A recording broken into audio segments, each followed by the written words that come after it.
Hello guys, চলে এলাম নতুন একটা ভিডিও নিয়ে। তো আজকে বৃহস্পতিবার মানেই তো বুঝতে পারছো পুজো আসছে, একদম অনেক দেরি হবে। তো আমি এইমাত্র সবে ঠাকুর ঘরে ঢুকলাম। এইবারে গোপাল স্নান করানোর পালা। তিনজনকেই স্নান করাতে হবে। প্রথমে এনাকে দিয়েই শুরু করলাম। দেখো, স্নান করিয়ে তারপরে চন্দন ফিঙ্গার করে রেডি করে তারপরে সবাইকে স্নান টান করিয়ে সবাইকে রেডি করে জায়গায় বসিয়ে দিয়েছি। তারপরে দেখো আমি সবাইকে সাজিয়ে গুজিয়ে একদম রেডি করে দিয়েছি।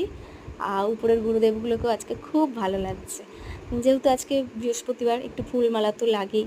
তো দেখো আজকে আমার ভগবানকে আমি এইভাবেই সাজিয়েছি।